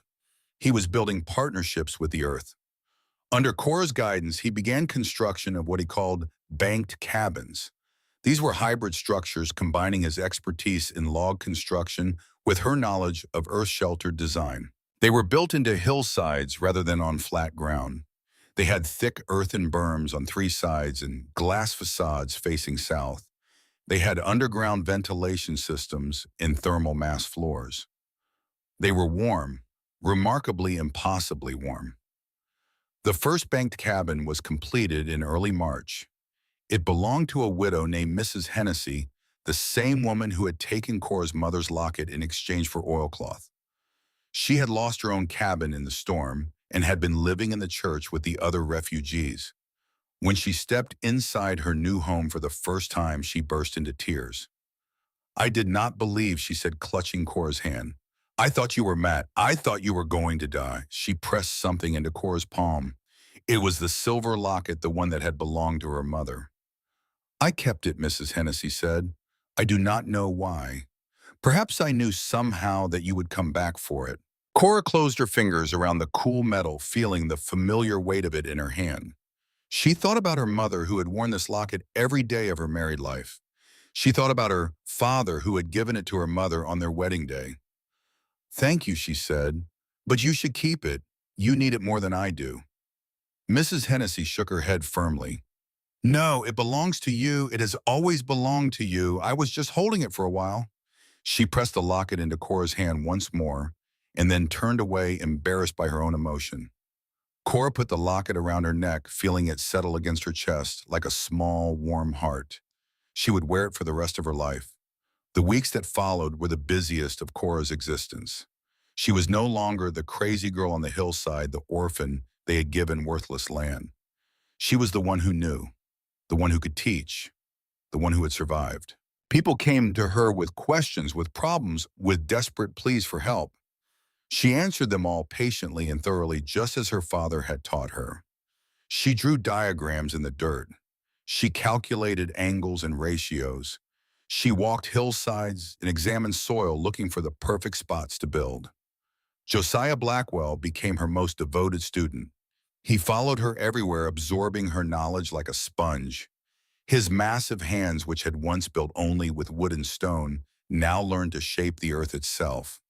Together they developed a new method of construction that combined the best of both worlds. They called it the Welsh Burrow, in honor of Cora's father and the knowledge he had brought from the old country. By the end of April, 6 new bank cabins had been completed. By the end of May, there were 12. Each one was warmer, more efficient, more comfortable than any log cabin in the territory. The people who lived in them burned less than a fifth of the firewood they had burned before. They stayed warm on the coldest nights without stoking their fires every hour. They slept soundly, secure in the knowledge that their homes would not fail them. Word began to spread. Travelers passing through Prospect carried stories of the strange underground houses of the girl who had built them, of the knowledge that had saved a town from destruction. Some laughed, dismissing it as frontier legend, but others listened and wondered and made plans to come and see for themselves. Cora did not seek fame or recognition. She did not want to be known as the mother of the hill, though that was what they were starting to call her. She only wanted to do what her father had asked of her, to carry his knowledge forward, to pass it on to those who would listen. And so she did, one house at a time, one lesson at a time, one convert at a time. The earth held its breath, and Cora Talfrin taught the world to listen. The sky on the morning of January 12, 1888 was wrong. Cora noticed it the moment she opened her eyes. The light filtering through her glass facade was not the crisp, clear light of a Montana winter morning. It was diffuse, milky, as if the sun itself had been wrapped in gauze. The air had a strange quality to it, a heaviness that pressed against her eardrums like the silence before thunder. She rose from her narrow bed and went to the glass wall. The thermometer she had hung there read 56 degrees normal for this time of year. But something in her bones told her that normal was about to end. She had learned to trust her bones. They had kept her alive this far. The barometric pressure was dropping. She could feel it in the way her head ached, in the subtle popping of her ears. Her father had taught her about this phenomenon, about the relationship between air pressure and weather. A rapid drop in pressure meant a storm was coming, and the faster the drop, the worse the storm. This drop was very fast indeed. She spent the morning preparing. She brought in extra firewood from her covered alcove, stacking it against the back wall until there was barely room to move. She filled every container she owned with water from her stored supply, knowing that if the storm lasted more than a day, she would not be able to reach the creek. She gave Gwen extra hay and made sure the goat's alcove was properly insulated. Then she sat by the glass wall and watched the sky. At precisely 11:43 in the morning, the temperature began to fall. She watched the mercury drop with a kind of horrified fascination. 40 degrees, 30 degrees, 20 degrees. It fell so fast that she could actually see the silver thread contracting, shrinking away from the numbers, as if in fear. By noon, the temperature outside had dropped 50 degrees. And then the wind came. It did not arrive gradually, building from a breeze to a gale over the course of hours. It arrived all at once, a solid wall of force that slammed into the hillside with enough power to make the earth itself shudder. The sound was like nothing she had ever heard, a continuous roar that seemed to come from everywhere at once, as if the sky itself had learned to scream. The glass wall rattled in its frame. For one terrible moment, she thought it would shatter, that all her careful work would be undone in an instant. But the frame held. The glass held. The earth held. She was safe. For now. The blizzard that struck Montana on January 12, 1888, would later be known by many names: the Great White Hurricane, the school children's blizzard, the storm of the century. It killed hundreds of people across the Great Plains, many of them children caught walking home from school when the weather turned without warning. In Prospect population 217, it would kill 11, but Cora Talfrin would not be among them. She spent the first hours of the storm simply surviving. The wind found every tiny gap in her construction, every imperfection in her seals, and exploited them ruthlessly. Cold air seeped in around the edges of the glass facade around the frame of the door, through the ventilation shaft at the back of the dwelling. The temperature inside dropped steadily: 54 degrees, 52 degrees, 50 degrees. She added wood to the stove more than she had ever burned at one time. The cast iron glowed red with the heat radiating warmth into the small space. But even this was barely enough to hold the line against the cold that pressed in from all sides. 48 degrees, 46 degrees. At 44 degrees, she began to worry. Her calculations had accounted for severe cold, for temperatures of 40 below zero and worse. But they had not accounted for a storm that combined brutal cold with hurricane-force winds that stripped heat from every surface faster than it could be replaced. She was not going to freeze. She knew that. Even at 40 degrees, she could survive indefinitely with proper clothing and shelter. But she had not built this home to merely survive. She had built it to thrive, to demonstrate that her father's knowledge was sound, that there was a better way to live in this harsh land.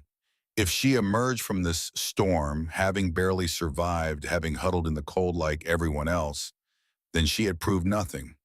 Her father's vision would remain a curiosity, a failed experiment, a folly. She could not let that happen. She studied the problem with the analytical mind her father had cultivated in her. The heat was escaping faster than she could replace it. The thermal mass was working, releasing stored heat into the space, but not fast enough to overcome the losses. She needed to reduce those losses, to plug the gaps, to tighten the seal between her warm world and the frozen hell outside. She worked through the night, stuffing rags into every crack she could find. She hung blankets over the glass facade, sacrificing light for insulation.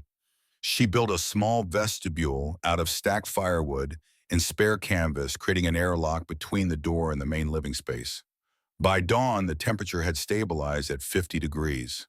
Not warm, but livable. And more importantly, stable. The losses and the gains had reached an equilibrium, a balance point that she could maintain indefinitely with her remaining wood supply. She had done it. She had weathered the worst that nature could throw at her, and she was still standing. Now she just had to wait. The storm raged for 3 days. Cora lost track of time in the darkness of her buried home. With the blankets covering the glass, there was no way to distinguish day from night. She slept when she was tired, ate when she was hungry, and tended the fire when the temperature began to drop. Gwen the goat was her only companion, her only connection to another living thing. The animal seemed to sense that something terrible was happening outside. She stayed close to Cora, her warm body pressed against her leg, her gentle bleating a comfort in the endless dark. Cora talked to her. She talked about her father, about the mines of whales, about the principles of thermal mass and passive solar heating. She talked about her mother, about the songs she used to sing, about the way she laughed when she was truly happy. She talked about the future, about the home she would build, about the lives she would save. She talked because the silence was too much to bear. On the third night, the wind stopped. The cessation was so sudden, so complete, that Cora thought she had gone deaf. She sat perfectly still, listening to nothing, feeling the absence of sound like a physical weight. Then she heard it, the soft settling of snow on the buried roof, the gentle creak of the earth adjusting to the new burden, the distant, mournful howl of a coyote somewhere out in the white wilderness. The storm was over. She waited until dawn, then began the long process of digging out. The entrance was buried under 6 feet of snow, packed hard by the wind. It took her 3 hours to clear a path to the surface, working with a shovel in a space barely wide enough to swing it. When she finally emerged blinking in the brilliant sunlight, she found a world transformed. The hillside was gone, replaced by a smooth white plain that stretched to the horizon. The mountains in the distance seemed closer somehow, their peaks sharp and clear against a sky of impossible blue. The air was cold, colder than anything she had ever experienced, but it was also still, perfectly still, as if the world itself was holding its breath. She looked down toward Prospect, and her heart stopped. The town had vanished. Where there had been buildings, there was now only snow. The log cabins, the general store, the church with its modest steeple, and all of it was buried beneath drifts that rose 20 feet or more. Only a few chimneys were visible, thin fingers of brick and stone poking through the white expanse. Some of those chimneys had smoke rising from them, thin, desperate plumes that spoke of fires burning low of wood, running out of lives hanging by a thread. Others had no smoke at all. Cora stood at the entrance to her dwelling, the warm air flowing out around her, and tried to comprehend what she was seeing. She had known the storm would be bad. She had prepared for it, had survived, it had even thrived in her own small way. But she had not imagined this. The town was dying, perhaps already dead, and she was the only one who could help. She went back inside and gathered what supplies she could carry. Flour beans, salt pork, a few precious candles. It was not much, but it was something. More than the people in those buried cabins had. Then she strapped on her snowshoes and began the impossible descent. The journey to Prospect took 4 hours. The snow was treacherous, a shifting, unstable surface that collapsed without warning and swallowed her to the waist. The cold was savage, burning her exposed skin, turning her breath to ice crystals that sparkled in the morning light. The distance, which she could have covered in 20 minutes under normal conditions, stretched into an eternity of struggle and pain. But she did not stop. She could not stop. She reached the edge of town just as the sun reached its zenith, such as it was in the depths of winter. The shadows were long, the light pale and thin, barely warming the air above 40 below zero. Her fingers were numb despite her gloves. Her face was a mask of frost and frozen tears. She found the first body 50 yards from the general store. It was a man half buried in a drift, his arms outstretched as if reaching for something just beyond his grasp. His eyes were open, frozen in an expression of desperate hope that had given way to something else, something final. He had been trying to reach the woodpile, she realized. He had run out of fuel and had gone out into the storm to get more. He had not made it. She knelt beside him, her breath coming in short, sharp gasps. She did not know his name. He was just a face she had seen in town, one of the many faces that had looked at her with pity or contempt or simple indifference. Now he was dead and she was alive, and the difference between them was nothing more than knowledge. The knowledge her father had given her. The knowledge that had kept her warm while this man froze. She said a prayer for him, the words her mother had taught her in the soft, lilting Welsh of her childhood. Then she rose and continued into town. The situation was worse than she had feared. The storm had not merely inconvenienced Prospect, it had devastated it. Fully half the cabins showed no sign of life, their chimneys cold and dark, their windows buried under impenetrable walls of snow. The survivors were clustered in a handful of buildings near the center of town, pooling their resources, sharing their dwindling heat. She found them in the church, which had become a makeshift refuge for those whose homes had failed. Reverend Ezekiel Holt was there, thin and haggard, but alive, ministering to a congregation of the desperate and the dying.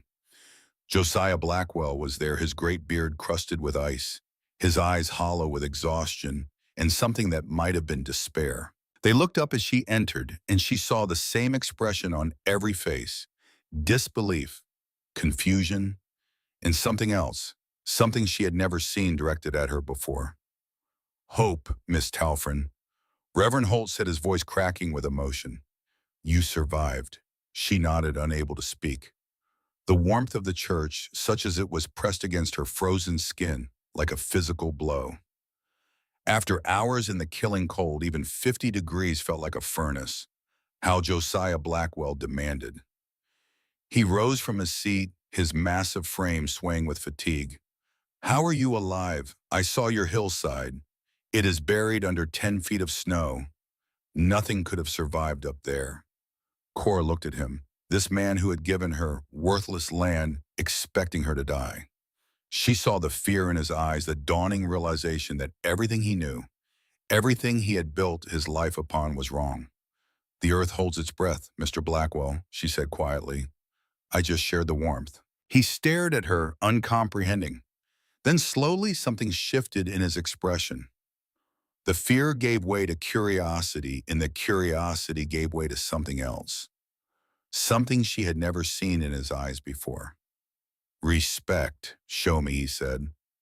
The journey back up the hillside was easier with help. Josiah Blackwell, for all his exhaustion, was still a powerful man, and he broke trail through the drifts with a determination that bordered on desperation. Behind him came Reverend Holt, and behind the Reverend came three other men survivors of the storm who had heard Cora's impossible claim and needed to see for themselves.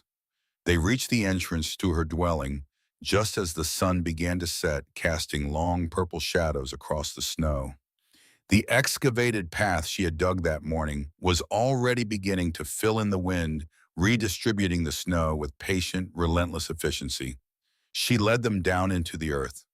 The warmth hit them like a wave. After hours in the killing cold, the 50-degree air of her dwelling felt like a summer afternoon. They stumbled inside, their frozen faces slack with astonishment, their hands reaching out to touch the walls, the floor, the very air itself. Josiah Blackwell stood in the center of the small space, turning slowly, taking in every detail. The glass facade now cleared of snow and admitting the last light of day. The packed earth walls smooth and solid and impossibly warm. The small cast-iron stove, its fire burned down to coals still radiating heat into the room. 60 degrees, he said, reading the thermometer on the wall. It is 60 degrees in here. 58, Cora corrected. It drops a bit at night, but it never goes below 50. He turned to face her, and she saw that his eyes were wet. I have been building houses for 30 years, he said, his voice barely above a whisper. 30 years, and I knew nothing, nothing at all. He reached out and placed his hand against the earthen wall. He held it there for a long moment, feeling the warmth that radiated from the soil, the stored heat of 1,000 sunny days, the breath of the earth itself. I called this a tomb, he said. I told you it would be your grave. She said nothing. There was nothing to say. I was wrong, he continued. I was wrong about everything, about you, about this, about the way to build in this country. He turned to face her, and she saw something in his eyes that she had never expected to see. Humility, genuine, profound humility, born of a man who had been forced to confront the limits of his own understanding. Will you teach me, he asked. Will you teach us all? Cora looked at him, at this man who had dismissed her, pitied her, written her off as a curiosity and a burden. She looked at the other men who had followed him up the hillside, their faces pale with cold and wonder. She thought about the people still huddled in the church, the survivors of a storm that had killed so many. She thought about her father, about the knowledge he had carried with him from the deep mines of Wales. She thought about his last letter, his plea to carry that knowledge forward, to pass it on to those who would listen. This was why he had taught her. This was why she had survived. Yes, she said, I will teach you. The rebuilding of Prospect began before the snow had finished melting. It was not like any rebuilding the territory had ever seen. There were no log walls rising from stone foundations, no shake shingle roofs reaching toward the sky. Instead, there were excavations, deep cuts into the hillsides that surrounded the town. There were berms of packed earth rising like protective arms around the emerging structures. There were walls of salvaged glass angled to catch the low winter sun, the Welsh burrow they called it, the sunken hearth, the earth home. Josiah Blackwell threw himself into the work with a convert's zeal. His massive hands, which had spent 30 years shaping wood and stone, now learned to shape the earth itself. He became Cora's most devoted student, following her across the hillsides, absorbing her knowledge, asking endless questions about thermal mass and solar angles and ventilation rates. He brought his own expertise to the partnership. His knowledge of timber framing, of load-bearing structures, of the properties of wood and stone, combined with Cora's understanding of earth and heat to create something new, something better. The first hybrid structure was completed in late March. It was built for the widow Patterson, whose husband and two sons had frozen to death in the storm. She had lost everything: her family, her home, her reason to live. The town had taken her in, but she was a ghost, a hollow shell of the woman she had been. Cora built her a home. It was nestled into a south-facing slope at the edge of town, half buried in the earth, protected by berms on three sides. The front was a wall of salvaged glass angled to catch the sun. The roof was covered with 2 feet of soil already sprouting with the first green shoots of spring. Inside, the temperature held steady at 60 degrees without any fire at all. The widow Patterson stood in the center of her new home, her weathered face wet with tears. She had not cried when they told her about her husband. She had not cried when they showed her the bodies of her boys. But now, standing in this impossible warmth, this gift from the earth itself, she wept. How she whispered. How is this possible? Cora took her hand, feeling the rough calluses, the trembling fingers. The earth holds its breath, she said. It has held it for millions of years, and it will hold it for millions more. All we have to do is listen. The widow looked at her, the strange girl who had been dismissed as mad, who had dug her own grave in the hillside and emerged from it like a butterfly from a cocoon. Thank you, she said. Thank you for not giving up. Cora shook her head. I had help. My father taught me everything. I am just passing it on. Then pass it on, the widow said fiercely. Pass it on to everyone who will listen. No one should ever freeze to death again. No one should ever lose their children to the cold. I will, Cora promised. I will. And she did. By summer, there were 12 earth-sheltered homes in Prospect. By the following winter, there were 24. Each one was warmer, more efficient, more comfortable than any log cabin in the territory. Each one burned less than a quarter of the wood that a traditional structure required. Word spread. Travelers passing through carried stories of the strange underground houses, of the girl who had built them, of the knowledge that had saved a town from destruction. Some laughed, some scoffed, but many listened. Many came to see for themselves. Cora taught them all. She taught farmers and ranchers, miners and merchants, anyone who would listen. She drew diagrams in the dirt, explained principles with patience and clarity, walked hillsides and examined soil and calculated angles. She asked nothing in return except that they carry the knowledge forward, that they teach others as she had taught them. The movement grew slowly at first, then faster. Earth-sheltered homes began appearing across Montana, then Wyoming, then Dakota. They appeared in mining camps and farming communities, in places where the winters were harsh and the fuel was scarce. They saved lives by the dozens, then by the hundreds. And through it all, Cora remained in Prospect, in the home she had built with her own hands and the grave she had transformed into a womb. The years passed. Cora grew from a girl into a woman, from a woman into an elder. She never married, though there were offers. She had suitors who admired her knowledge, her strength, her quiet determination. But she always declined gently but firmly. Her life's work was too important to be divided. She trained hundreds of students over the decades. Some came to her as skeptics and left as believers. Others came as believers and left as masters, carrying her father's knowledge to every corner of the frontier. The Welsh burrow became a standard technique in the mountain territories, as common as log construction had once been. Josiah Blackwell remained her closest ally until the end of his days. He died in the winter of 1902 peacefully in an earth-sheltered home he had built with his own hands. His last words were a quote from Cora's father's journal, a line she had shared with him on that first night after the great storm. "The earth does not take," he whispered. "It holds." Reverend Ezekiel Holt outlived Blackwell by 3 years. He preached his final sermon on a Sunday morning in early spring, standing before a congregation that had grown from 50 souls to over 500.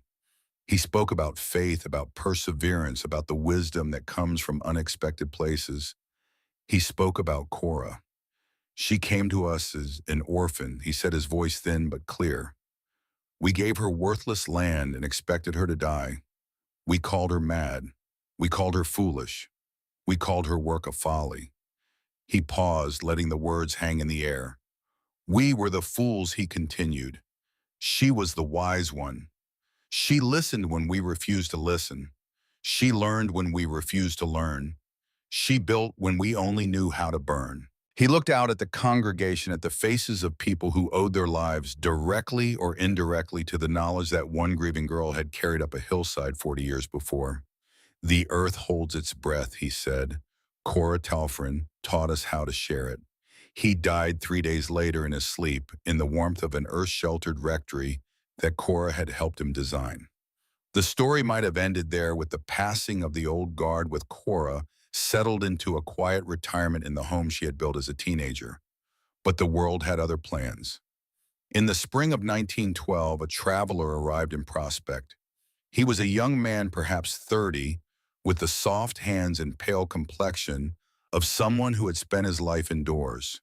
He wore a suit that was far too fine for the dusty streets of a Montana mining town, and he carried a leather satchel stuffed with papers and notebooks. His name was Professor William Ashworth, and he had come from the University of Pennsylvania to study vernacular architecture of the American frontier. He had heard stories, he explained to the locals, stories of strange underground houses that stayed warm without fire, that used the earth itself as a source of heat. Stories of a woman who had developed these techniques as a girl who had been teaching them for over 40 years. He wanted to meet this woman. He wanted to document her work.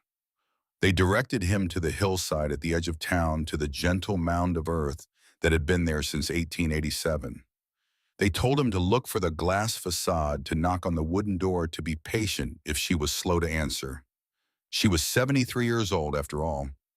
He found her sitting by the glass wall, reading from a worn leather journal. She looked up as he entered, her dark eyes sharp and clear, despite her age. Her hair had gone white. Her face was lined with decades of sun and wind, but there was still something fierce about her, something undiminished. "Professor Ashworth," she said, "I have been expecting you." He blinked in surprise. "You have word travels," she said, "even to hillsides. You have been asking questions about me all across the territory."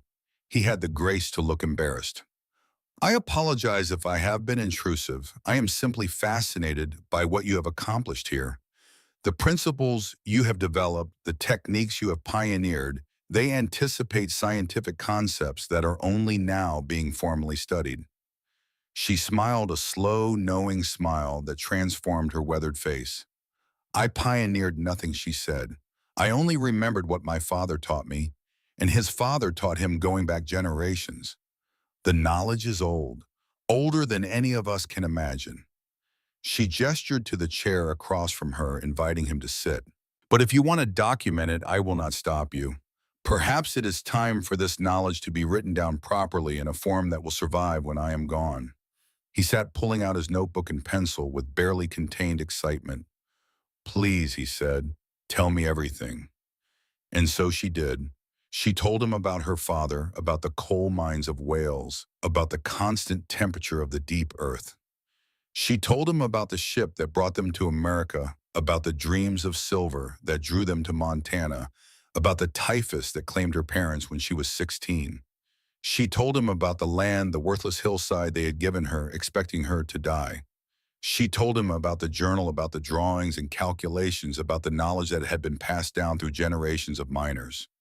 She told him about the digging, the endless days of labor, the transformation of her soft young body into something hard and strong. She told him about the mockery, the whispers, the name they had given her project.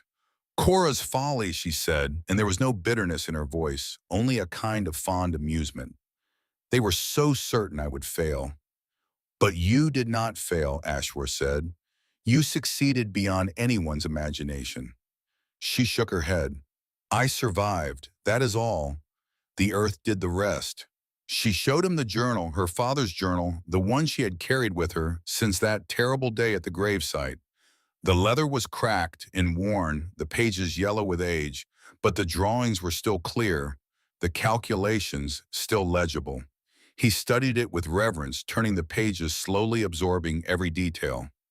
"This is remarkable," he said.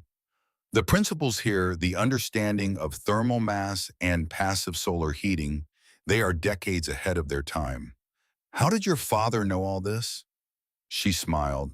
"He learned it the only way you can learn such things, by living them.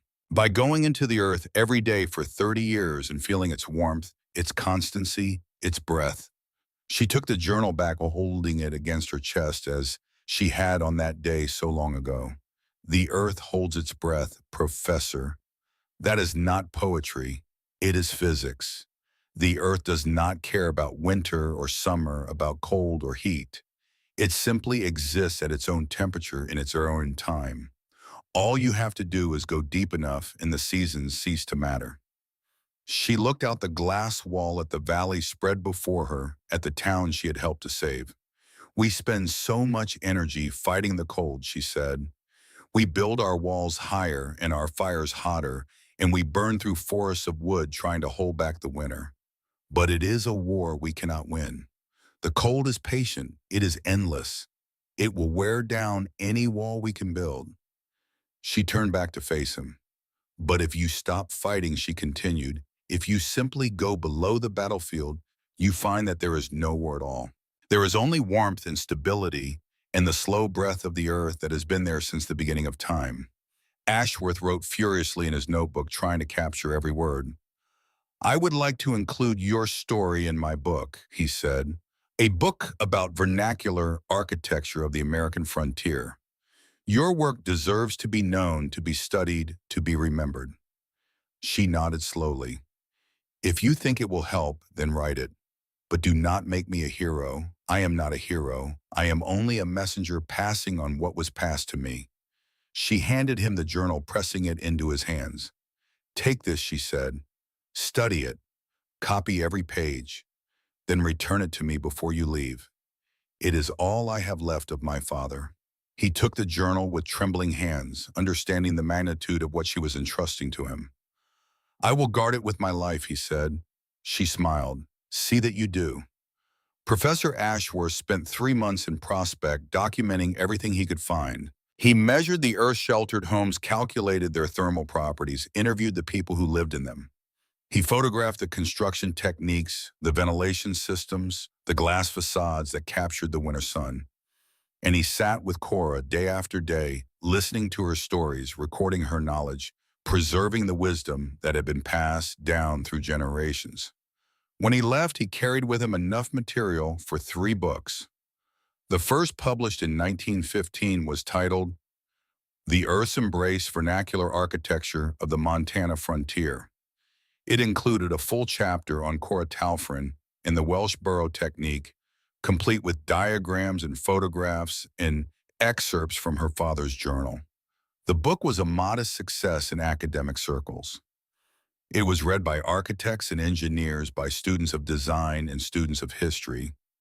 It influenced the development of what would later be called passive solar architecture and earth-sheltered construction. But its greatest impact was something Ashworth never anticipated.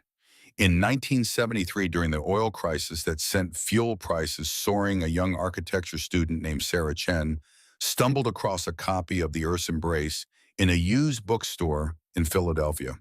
She read it in a single sitting, then read it again. Then she began to experiment. By 1980, she had built her first modern earth-sheltered home using updated materials and techniques, but following the principles that Emrys Talfrin had recorded in his journal nearly a century before. By 1990, she had built 100 more scattered across the country, each one a testament to the wisdom of the deep places. The movement that Cora started with a shovel and a pickaxe in 1887 became a global phenomenon in the late 20th century. Earth-sheltered homes, passive solar heating, thermal mass construction, all of these concepts trace their roots back to a 16-year-old orphan girl who refused to die. But Cora did not live to see it. She passed away on a spring morning in 1919, peacefully, in the home she had built 52 years before. She was 81 years old. The temperature inside was 60 degrees, as it had been on every day since she first moved in. They found her sitting by the glass wall, her father's journal open in her lap. She had been reading his final letter, the one that had sustained her through so many difficult years. Her face was peaceful, her eyes closed, as if she had simply drifted off to sleep. They buried her on the hillside next to the home she had built. Her gravestone was simple, a piece of local granite, inscribed with the words she had written during that first lonely autumn, the words that had become her legacy. They saw a grave. I saw a womb. The earth does not take, it holds. Below the inscription in smaller letters was a single line from her father's journal. The earth holds its breath, and its breath is always warm. The townsfolk came from miles around to pay their respects.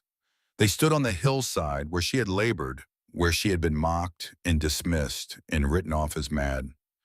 They looked at the gentle mound of earth that had been her home, at the glass facade that still caught the morning sun, at the thin wisp of smoke that rose from the chimney where a fire had been lit in her honor. Josiah Blackwell's grandson, a man of 50 who had learned to build from his grandfather, spoke the eulogy. She came to us with nothing, he said. We gave her nothing, and she turned that nothing into everything. He looked out at the assembled crowd, at the faces of people whose lives had been shaped by one girl's refusal to surrender. She taught us that the earth is not our enemy, he continued.